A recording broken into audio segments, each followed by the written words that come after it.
sa iyang husband nahimo niyang supervisor unsa atong tambag o kini atong tagag-pagtagad sa Dear Panibaya.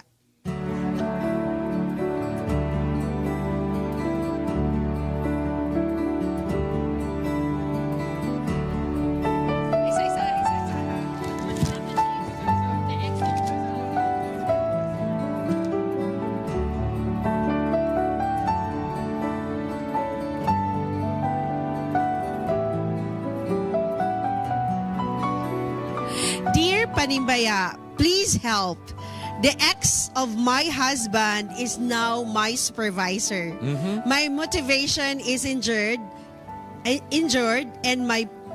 I have a bad mood in this situation. I'm going to like translate this one in English, mga kapaglam, because our guest is speaking English. I don't like her because something unpleasant happened to us before my husband and I got married. I am now secretly applying to be reassigned to a different branch where I cannot see her. But this takes time. I opened up to my husband about this. He was cool, but I am not. Again, we're talking about someone who is employed, and now her new supervisor is the ex-girlfriend of her husband. So let's go to our younger generation. Unsa kay lang tambag niini nga suliran. Let's have the other side of our set. Kapag lamang Kapanibaya, Shireen, Rajni, Von, Trisha, and Silan. Nagsabot na meeting at one sentence sa akong tambag. So magsugot ta ni Von. One sentence mo, Von. Okay rata siya. Kaya nangita naman siya guwi para makabalin siya. Kaya Trish. So, as long as na wala man sila communication sa ex, padayon yapon kay wala man po'y problem kung magkita sila. Diba? Ikaw, Raj. Ako kay kuan gyud professionalism, diha gyud ma-test imong kuan professionalism ba nga separate gyud ang work ug ang mga personal life. What about you, Sai? Ako kay-leave na ko ang decision sa naghatag ato nga sender. Kung asa ka malipay, kung asa ka na peace of mind, choose yourself. Choose yourself. Choose your mental health. Health. Ate, okay na kay ko sa ilang mga tambag, te. Pwede na ta makaana diya sa inyo, ate. Alright, now let's move on sa wala man kay ex-wing, no? Ay. Gidisagree silang tanan. Okay, Wing, ang sa imong tambag? Basin og wa mo kita kabalog na pagilain ana. Basin imong giilog na nga imong uyab ha. Mo nang ikaw ra hunahuna ra nimo na nya ang siya okay ra di ay. Kay mao lagi ta ako ingon ganina nga kaning mga babae advance ra ba kay mo mag-isip.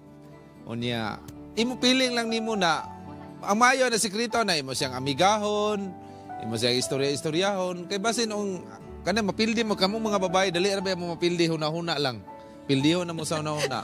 Dali na po madaog sa una-una. Dali ra po mo ilaron sa una-una. Dali sa ilaron. Dali madaog lang kato ka charm. Dali madaog. Ako lang advice mo na nga, kwan lang, kanang, imo lang siyang amigahon. Kaya di ba yalali mangitag trabaho rong panahon na? O niya, imo amigahon, istoryahon nimo. Paan po nimo pulso ba? Gawas lang kung gilog nimo na iyang uyab. Marag delikado na. Mahawaan lang ka diha. Pero okay lang ako ano. Maka-move on na ta. Uy, kay kaning dili ta mag-move on, daghang problema, daghang sakit mo sulod sa imong lawas o bation kung di ta mag-move on anang mga problema. Bing. Yung siya na daw, unpleasant na hitabo sila sa una, kuya. Unpleasant thing happened to them. So, before they got married. So wala tayo kabalo sa ito ka-unpleasant. Para siya unpleasant man jud. Pero saon taman nga na naman jud ka na nga sitwasyon. Nahimo magyud nimo siyang boss. Unya karon tama to yung game kuya, lisod man itag trabaho. Di lisod no nga mobalhin ko in sigeda man makita kag lahi. Pero kung kana yun, it affects already your mental health.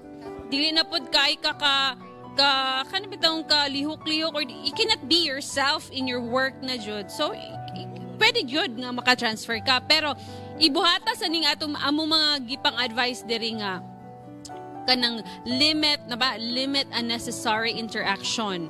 Kanang bitong mustoryahan pa ninyo tong nangagi. Ayaw na to, move forward na mo. Pero Kay- mga babae, Ano naman to, historian kuya? magin mga babae, balik-baliko nang sa una.